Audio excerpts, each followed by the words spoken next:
Good morning everyone. Welcome to Mathematics Enclave.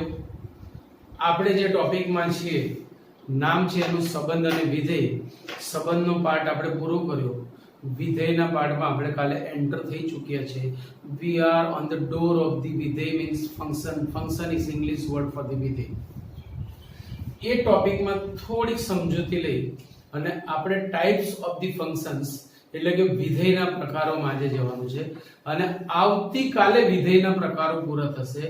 બે વિધેય એવા છે કે જેમાં મારે આખું એક લેક્ચર આપવાનું છે એટલે એ બે વિધેયોને હું આજે સાઈડમાં રાખીશ, બાકીના તમામ વિધેયો સમજાવી દઈશ અને આવતીકાલે બાકીના બે વિધેય જે આખું લેક્ચર તમને 12માં પણ કામમાં આવશે એટલે હું એક અલગ લેક્ચર રાખું છું. બરાબર, વિધેયની આટલી બધી સમજૂતી જોયા પછી તમને એટલી તો ખબર પડી જ ગઈ હશે કે વિધેય એટલે બે ગણ વચ્ચેનો ચોક્કસ સંબંધ. જેમ કે કાલે આપણે એવું કીધું હતું કે જો f એ a થી b નું વિધેય હોય તો there is a relation between a and b. વિધેય બનવા માટે પહેલા સંબંધ તો હોય જ, બધા જ સંબંધ વિધેય ના બને, પણ જેમાં પ્રદેશનો ઘટક સહપ્રદેશના અનન્ય ઘટક સાથે સંકળાયેલો હોય એ વિધેય બને. હવે જો અહીંયાથી x પસંદ કરું તો તેને સંગત y એટલે કે મને fx સહપ્રદેશમાં મળે જેવું વ્યાપક રીતે કહેવાય. તો y એ x નું પ્રતિબિંબ છે અથવા fx એ x નું પ્રતિબિંબ છે.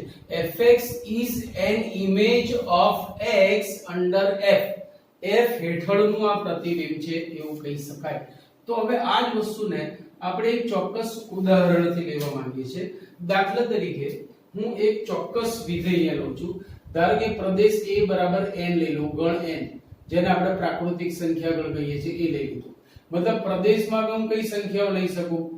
1 2 3 4 ડેશ ડેશ ડેશ અનંત સુધી. હવે મારી પાસે એક સંબંધ છે એટલે કે એક વિધેય છે fx 3x 4. આને સંગત મારે આ વિધેયના પ્રતિબિંબ સહપ્રદેશમાંથી શોધવા છે.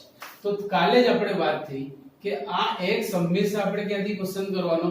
પ્રદેશમાંથી. બરાબર યાદ રાખજો, f ના ખૂણામાં જે x છે એ હંમેશા પસંદ કરવાનો પ્રદેશમાંથી, કારણ કે વિધેય હંમેશા પ્રદેશ ઉપર વ્યાખ્યાયિત હોય.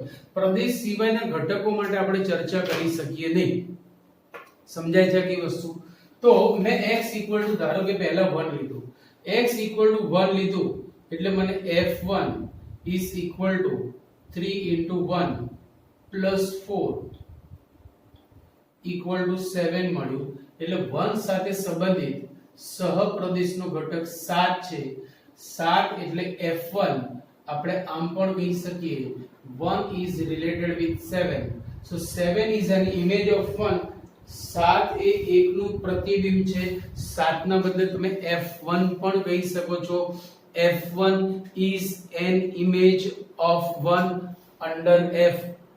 બીજો ઘટક લીધો ધારો કે 2 તો f2 x ની જગ્યાએ 2 ટીકાયું પ્લસ 4 3 દુ 6 ને 4 10. તો સહપ્રદેશનો ઘટક 10 એ આની સાથે સંબંધિત છે.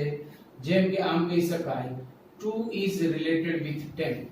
આમ કરતા કરતા પ્રદેશના તમામ ઘટકોને સંગત સહપ્રદેશમાં આપણને જુદા જુદા ઘટકો મળતા જશે. આ સંબંધ હેઠળ, સમજી ગયા, આ સંબંધ હેઠળ અંડર ધીસ રિલેશન એને આપણે વિધેય કહીશું. તો એક વિધેયની સમજૂતી આવી જેમાં a ને આપણે પ્રદેશ કહીશું, b ને આપણે સહપ્રદેશ કહીશું. હવે 7 10 જે ઘટકો મળે છે એ બધા પ્રતિબિંબો છે એટલે વિસ્તારમાં આવશે અને બાકીના બધા જ ઘટકો સાથે જે ગણ b બનશે એને આપણે સહપ્રદેશ કહીશું. જરૂરી નથી, દાખલા તરીકે 7 અને 10 ની વચ્ચે એક ઘટક મેં લીધો 8. હવે 8 માટે પ્રદેશમાં કોઈ ઘટક નથી એટલે 8 વિસ્તારમાં નહીં આવે પણ સહપ્રદેશમાં તો છે. 8 વિસ્તારમાં નહીં આવે પણ સહપ્રદેશમાં તો છે. સો આટલી વસ્તુ આપણે યાદ રાખવાની છે. a વિધેયનો Pradesh, b વિધેયનો સહપ્રદેશ. પ્રતિબિંબો એટલે વિસ્તાર આને a થી b નું વિધેય કહેવાય. વિધેય સંબંધ છે એવું આપણે કહી શકીએ. y એટલે કે fx એ x નું પ્રતિબિંબ છે એવું પણ આપણે કહી શકીએ છીએ. તો આ આખી વાત થઈ ગઈ વિધેયની સમજૂતી. હવે અલગ અલગ પ્રકારના વિધેયો જે આપણે ચર્ચા કરીએ એ પ્રમાણે તો પહેલું જ વિધેય ચોપડી વાળાએ લીધું છે some functions and their graphs. identity function. identity function નો ગુજરાતી શબ્દ છે નહીં, પણ આમ ગુજરાતીમાં એને તદેવ વિધેય કીધું છે. ખરેખર તદેવ સંસ્કૃત શબ્દ છે અને પ્યોર શબ્દ ગુજરાતી છે તેનો એકમ વિધેય. આઇડેન્ટિટી ફંક્શન એટલે કે તદેવ વિધેય. તો ક્રમશઃ આપણે વિધેયોના પ્રકાર જોતા જઈએ. શાંતિથી આ લેક્ચર પણ તમારે જોવાનું છે.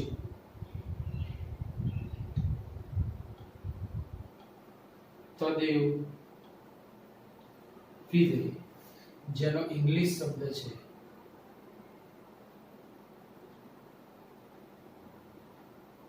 Identity function. એક શબ્દ અગત્યનો છે. વાક્ય તો બહુ જ મોટી વસ્તુ થઈ ગઈ. એક શબ્દ, કારણ કે એક પણ શબ્દ વધારેલો નહીં હોય અને એક પણ શબ્દ ઓછો નહીં હોય. જો એક શબ્દ ઓછો હશે તો આખો મીનિંગ બદલાઈ જશે, અર્થઘટન આખું ચેન્જ થઈ જશે. બરાબર? ધારો કે એ કોઈ અરિક્ત ગણ છે તો f from a to a તદેવ વિધેયની આ પહેલી શરત થઈ કે પ્રદેશ ને સહપ્રદેશ હંમેશા એ ના હોય. f from a to a તથા fx is equal to x. મતલબ શું થયો? ફરીથી આ x આપણે હંમેશા ક્યાંથી પસંદ કરવાના? પ્રદેશમાંથી. અને એનો એ જ જવાબ હોય. હું 1 લઉં તો f1 is 1, f2 is 2, f3 is 3. એનો મતલબ દરેક ઘટક પોતાની સાથે સંકળાયેલું હોય. તથા fx is equal to x. તો f ને a પરનું તદેવ વિધેય કહે છે. તો f ને a પરનું તદેવ વિધેય કહે છે. સંકેતમાં તેને આઇડેન્ટિટી ફંક્શન ઓન a એટલે કે ia વડે દર્શાવે છે. સંકેતમાં તેને ia એટલે કે આઇડેન્ટિટી ફંક્શન ઓફ a વડે દર્શાવે છે. આમ આખી વસ્તુ આવી થઈ ગઈ.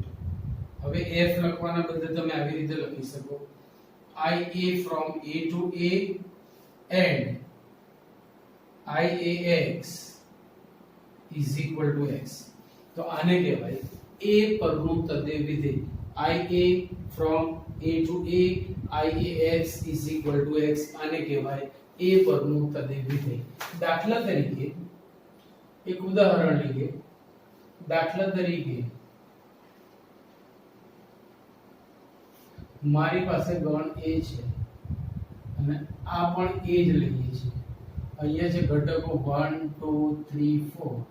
અહીંયા છે ઘટકો 1 2 3 4.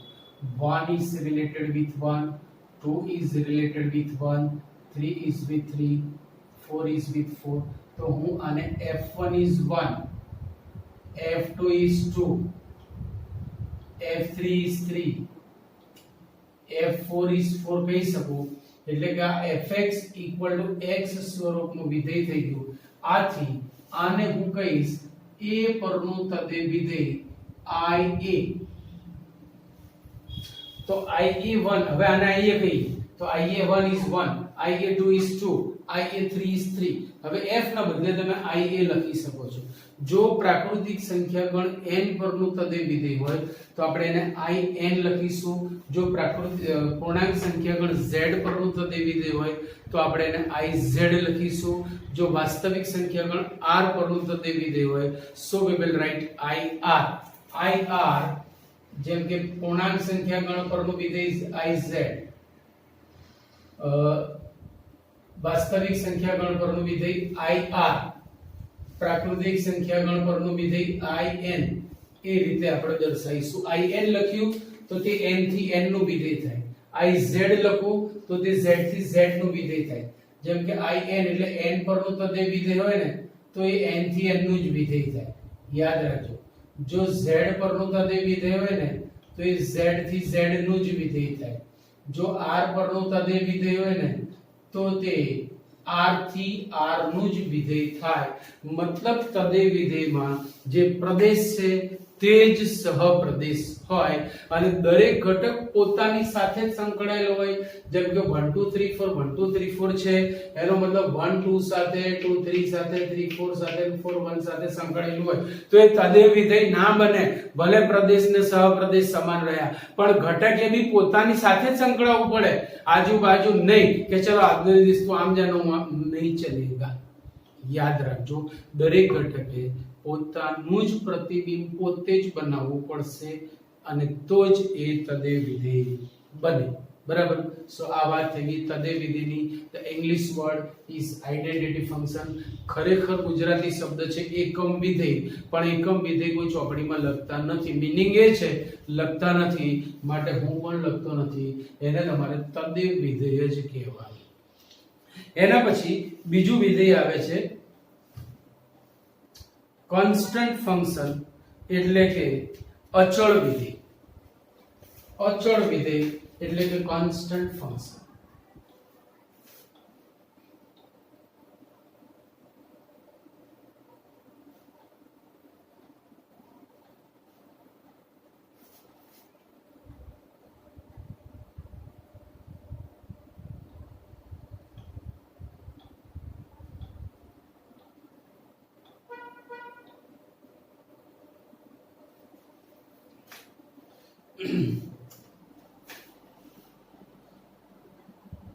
ધારો કે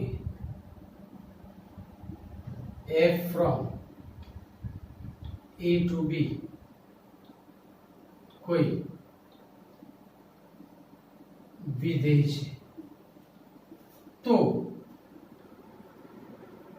fx is equal to c law, p law, k law, fx is equal to c પ્રકારના વિધેયને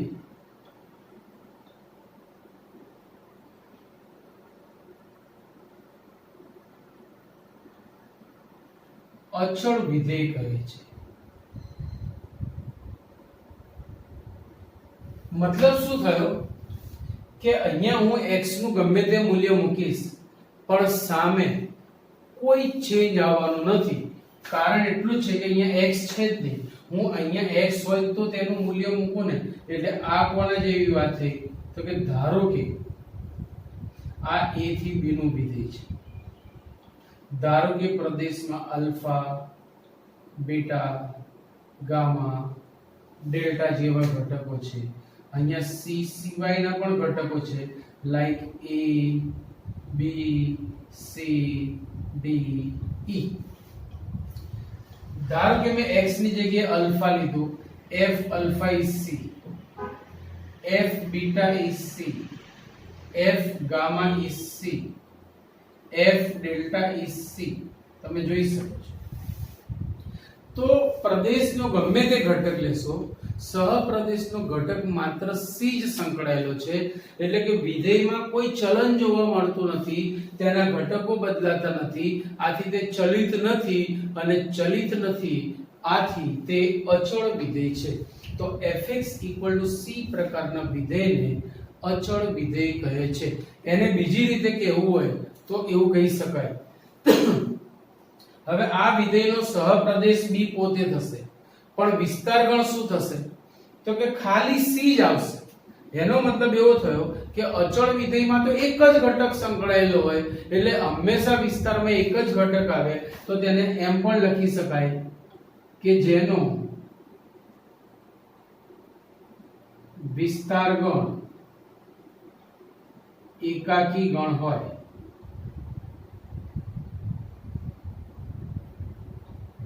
તેને અચળ વિધેય કહે છે. જેનો વિસ્તાર ગણ એકાકી ગણ હોય, સહપ્રદેશ ગમે તેટલો મોટો હોય, આખો n, આખો z, આખો q, આખો r, ગમે તે સહપ્રદેશ હોય, વિસ્તાર ગણ એકાકી ગણ છે. એક જ ઘટક સહપ્રદેશનો એવો છે કે જે બાકીના ઘટકો સાથે સંકળાયેલો છે, તો તે અચળ વિધેય થઈ જશે. બરાબર. સો આ વાત થઈ અચળ વિધેયની. હવે અચળ વિધેય થોડો પ્રકાશ પાડીએ, ધ્યાન રાખજો. હજી મારે બીજી બે વસ્તુ સમજાવી છે. એક અહીંયા કે વિધેય જે આપણે લખ્યું અત્યારે, બરાબર ધ્યાન આપજો, બધી જ વસ્તુ બહુ જ કોરિલેટેડ છે. પહેલી નજરે બધી અલગ લાગશે, પણ બીજી નજરે આ બધી જ વસ્તુ એકબીજા સાથે સંબંધિત છે. દાખલા તરીકે અહીંયા હું x 1 લઉં તો f1 મને 7 મળ્યું, f2 મને 10 મળ્યું, f3 મને મળશે 3 તારી 9 ને 4 13. તો એનો મતલબ એવો થયો કે જો f1 is 7, f2 is 10, f3 is 13, 3 તારી 9 ને 4 13. હજી આગળ ઘટકો મળશે. તો હવે આ જ વિધેયને હું ગણ સ્વરૂપે આમ પણ લખી શકું કે પ્રદેશનો ઘટક 1 લઉં ને તો તેને સંગત સહપ્રદેશમાં 7 છે. આ એક વિધેય લખવાની પદ્ધતિ છે જેને ગણ સ્વરૂપ કહીશું. જો હું 2 લઈશ તો મને 10 મળશે, જો હું 3 લઈશ તો મને 13 મળશે. પછી વાત પતતી નથી, આગળ ઘટકો મને મળવાના છે. તો આને કહીશું ગણ સ્વરૂપી વિધેય. કે ભાઈ આને આમ વાંચીશું f1 = 7, f2 = 10, f3 = 13. તો આ જે પહેલા ઘટકો છે એ પ્રદેશ ગણ બનશે, જે બીજા ઘટકોથી બનતો ગણ છે એ વિસ્તાર ગણ બનશે, સહપ્રદેશ આખો b બનશે, જે આપણે સંબંધની અંદર જોયું હતું. તો ગણ સ્વરૂપે પણ આપણે વિધેયને લખી શકીએ છીએ. હવે અહીંયા થોડું ફોકસ કરવું છે મારે, ધ્યાન રાખજો. દરેક વસ્તુમાંથી કંઈક નવી વસ્તુ જન્મશે. હવે અહીંયાથી અચળ વિધેયની આમ વાત પૂરી થઈ ગઈ, પણ એની એક નાની બ્રાન્ચ છે જે આપણી ભૂમિતિ સાથે સંકળાયેલી છે, એ હું તમને અહીં બતાવવા માંગુ છું. જેમ કે મેં fx = c લખ્યું અચળ વિધેય માટે, પણ સામાન્ય રીતે આપણે અહીંયાથી x પસંદ કરીએ તો ત્યાં સામે મને y મળે છે, એટલે હું fx ની જગ્યાએ y = c લખી શકું. હવે આ y = c લખ્યું ને એટલે આ ટોપિક થઈ ગયો ભૂમિતિનો, એટલે કે યામ ભૂમિતિનો. આને એવું કહી શકાય કે જો હું આ વિધેયને ગણ સ્વરૂપે લખું તો આવું થશે. જો f = જે વસ્તુ મેં અહીંયા બતાવી એ જ ઉઠાઈને અહીંયા લાવું છું, f alpha is c, તો f alpha c, beta c, gamma c, delta c. હજી પતતું નથી, આગળ ઘટકો હશે તો મળશે. હવે આ વસ્તુમાં આ બધી ક્રમયુક્ત જોડ થઈ, આ બધી ક્રમયુક્ત જોડ થઈ. તો ક્રમયુક્ત જોડમાં જો તમે તેને આલેખ પેપરમાં આલેખો તો આને xm ને આને ym કહે છે, xm ને ym. તો આ વિધેયનો જે આલેખ બનશે ને એ કેવો બનશે ખબર છે? થોડું ધ્યાન રાખજો. છઠ્ઠું ચેપ્ટર આપણું છે રેખા, જેની અંદર આ ટોપિક આવવાનો છે, પણ છતાં હું આ વસ્તુ ભૌમિતિક રીતે સમજાવવા માંગુ છું. દાખલા તરીકે આ c છે, ym પર c છે, it is alpha, it is beta, it is gamma, it is delta. તો f alpha is c, પછી beta c, gamma c, delta c. એનો મતલબ કે મને આ બધા જ પોઈન્ટ આવવા મળશે, એટલે આ જે આલેખ છે કેવો મળશે? સમક્ષિતિજ મળશે. સમક્ષિતિજ, x અક્ષને સમાંતર, y અક્ષને લંબ. તો એક મુદ્દો મગજમાં લખી રાખો કે અચળ વિધેય એ સમક્ષિતિજ રેખાનું સ્વરૂપ છે. ખાલી અત્યારે ભેજામાં નહીં જાય, પણ ધીરે ધીરે એના રિલેટેડ જેટલા ટોપિક આવશે, JEE છે, ગુજસેટ છે, MCQ છે, એમાં આવી એવી વસ્તુ ક્યાંકથી ખૂણે ખાંચરેથી શોધશે. તો આ મુદ્દો હું તમને લખાવું છું, યાદ રાખજો. જે બહુ ભાગ્યે જ લોકો આની ઉપર ફોકસ કરે છે, અને તમને બી અત્યારે બહુ સમજ પડી હોય કે નહીં, I don't know. ચાન્સીસ ઓછા છે, પણ અત્યારે મેં મગજમાં નાખ્યું તો કાલે 40 નીકળશે, પરમ દિવસે મોટું થશે, in future it will be a big tree, means કે એ આપણને જુદી જુદી વસ્તુઓ ગુજસેટ જેડબલી કે કોઈ બી રિલેટેડ ટોપિકમાં હેલ્પફુલ થશે. સો અચળ વિધેય એ સમક્ષિતિજ x અક્ષને સમાંતર રેખાને આપણે ક્ષૈતિજ રેખા અથવા સમક્ષિતિજ, ફિઝિક્સ વાળા ક્ષૈતિજ શબ્દ વાપરશે, આપણે સમક્ષિતિજ કહીશું. સમક્ષિતિજ રેખા છે, યાદ રાખજો. અચળ વિધેય એ બીજું કશું જ નહીં પણ સમક્ષિતિજ રેખા છે. દરેક જગ્યાએથી કંઈક ને કંઈક નાની નાની વસ્તુ નીકળશે, બરાબર. ચલો એના પછી અહીંયા આઈડેન્ટિટી ફંક્શન એટલે કે તદે વિધેયની વાત આપણે પૂરી કરી, અચળ વિધેયની વાત પૂરી કરી. હવે આવે છે પોલિનોમિયલ ફંક્શન એટલે કે બહુપદી વિધેય. તમારા માટે આ ડાબા હાથનો ખેલ છે. બહુપદી વિધેય is very very very easy for you, remember it.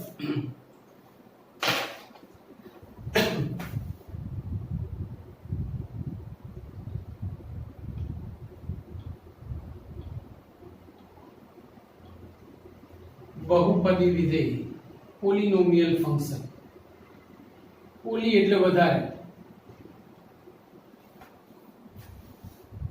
જો એક જ હોય ને તો આપણે મોનોમિયલ, બે હોય તો બાયનોમિયલ, ત્રણ હોય તો ટ્રાઇનોમિયલ, અને પછી પોલિનોમિયલ વર્ડ યુઝ કરીએ છીએ.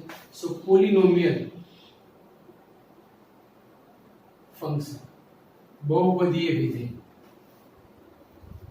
fx is equal to, હવે અહીંયા પ્રદેશ સહપ્રદેશની ચર્ચા નહીં કરવાની. fx is equal to a0 plus a1x plus a2x square till an x raised to n પ્રકારના વિધેયને બહુપદી વિધેય એટલે કે પોલિનોમિયલ ફંક્શન કહે છે. fx is equal to a0 plus a1x plus a2x. હવે જો એક x વાળું પદ ના હોય ને તો આ અચળ વિધેય બની જાય. બધું એકબીજા સાથે કોઈક ને કોઈક રીતે સંકળાયેલું છે, યાદ રાખજો, બરાબર. સો ગયા લેક્ચરમાં મેં તમને કીધું હતું કે દોસ્તો તમારો કિંમતી સમય છે, you are very busy person, છતાં આ ટોપિક માટે એટલું કરજો કે 2-3 વખત લેક્ચર જોવાનો સમય કાઢજો. આના માટે પણ ફરીથી આજે તમને રિક્વેસ્ટ કે એડવાઇસ જે પોતે કહું છું, આ લેક્ચર પણ 2 અથવા 3 વાર જોશો તો તમને ફાયદો જ થશે. તમે વિનર જ છો, ક્યારેય તમે લૂઝર નહીં બનો, યાદ રાખજો, રાઈટ.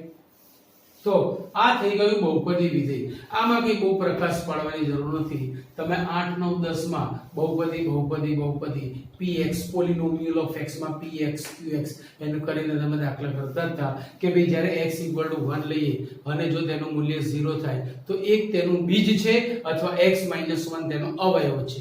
x બરાબર -1 મૂકીએ તો -1 તેનું બીજ છે અથવા x + 1 તેનો અવયવ છે. આવી બધી વાતો તમે કરીને આયા છો એટલે તમે આમાં તો ડીપમાં જ ગયેલા છો. શાયદ મારા કરતા તમને વધારે સમજ હશે. સો નો નીડ ટુ એક્સપ્લેન. આપણે જઈએ છીએ આગળ નવા વિધેયમાં. પોલિનોમિયલ ફંક્શન પછી આવશે આપણું રેશનલ ફંક્શન એટલે કે સમમેય વિધેય. રેશનલ ફંક્શન એટલે કે સમમેય વિધેય.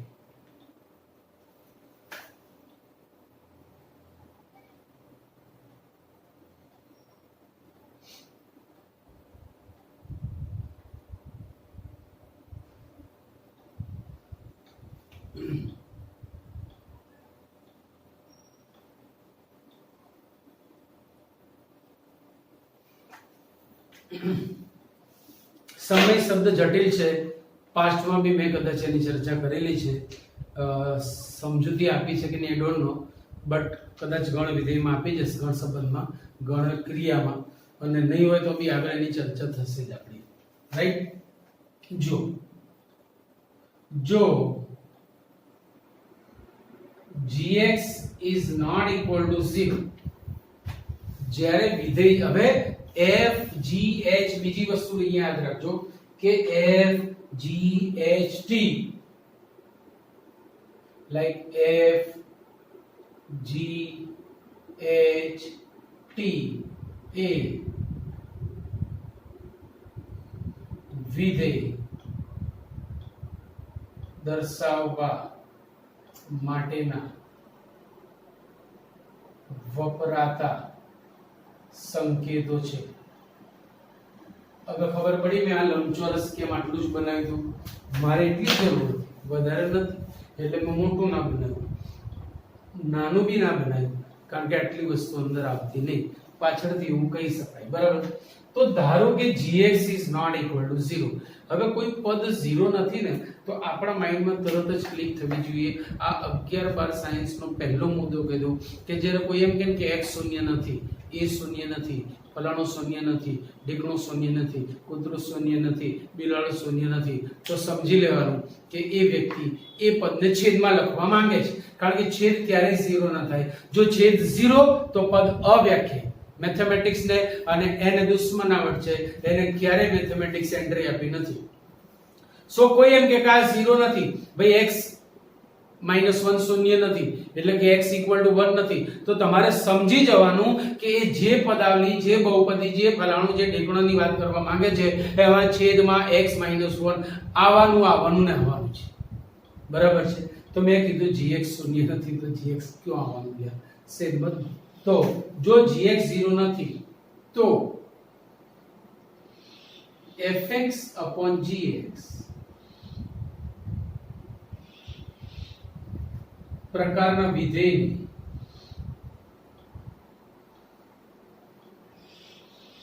સમય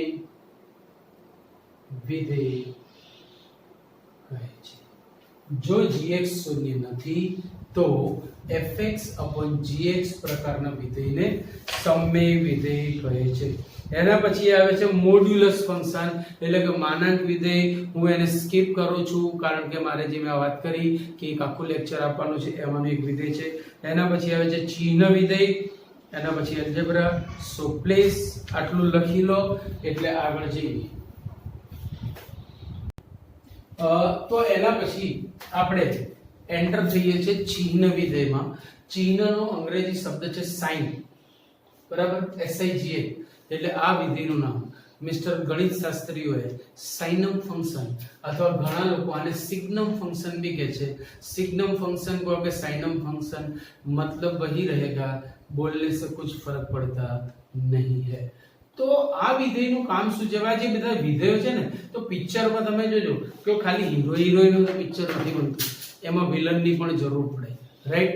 પછી તમને કહું કે એમાં કોઈ હાસ્ય કલાકારની પણ જરૂર પડે, હે, એમાં બીજા કો એક્ટર્સની પણ જરૂર પડે, સારા લોકેશનની જરૂર પડે. મીન્સ કે ઘણી બધી વસ્તુ અંદર ભેગી કરો ત્યારે એક સારી મૂવી બને છે. ઇટ્સ લાઈક ધેટ કે મેઇન હીરો વિધેયની એન્ટ્રી પડી ગઈ એટલે કે પિક્ચર ચાલુ થવાનું નથી. વી હેવ નીડ ઓફ કો એક્ટર્સ. બરાબર. એ આ બધી વસ્તુઓ છે. આ બધા ચોક્કસ વિધેયો છે, નિશ્ચિત વિધેયો છે, આમના રોલ છે. કોઈ જગ્યાએ ડોકું કરીને જતા રહે, આપણને જો ના ઓળખીએ ને એમ ના ભાઈ આપણે ક્યારે મળે નથી, તો ગયા કામથી એ તમને હેરાન કરી જતા રહે. મીન્સ કે આપણે તમારે કમ્પલસરી સ્માઈલ આપવી પડશે, વેલકમ કરવું પડશે. ઓ ચિહ્ન વિધેય, હા આવો ને જરા આપણે, હા પેલા દિવસે મળ્યા હતા એમ ખબર પડી પડે. બરાબર છે. એને તમારે હસતા હસતા કહેવું પડે તો એ તમને પૂરા માર્ક અપાવશે. બાકી જઈને કમ્પ્લેન કરશે કે માર્ક આપશો નહીં. રાઈટ. સો ચિહ્ન વિધેય ઇટ ગિવ્સ સાઇન ઓનલી, જે આપણને માત્ર ને માત્ર ચિહ્ન જ આપશે. દાખલા તરીકે હું કોઈ પણ સંખ્યા લઉં, દાખલા તરીકે કહું 7000, તો એનું ચિહ્ન ધન છે. 0 ઇટ્સ અ ન્યુટ્રલ નંબર, એને પોઝિટિવ કે નેગેટિવ લઈ શકાય નહીં. હું કહું -2.3, so it's negative number. It gives only sign. એના મૂલ્યમાં કોઈ અહીંયા મતલબ નથી, મૂલ્ય અને આ વિધેયને કોઈ લેવા દેવા નથી. It gives only the sign, either plus or minus or neutral means 0. તો એને આપણે આમ લખી શકીએ જો f from r to r કોઈ વિધેય છે.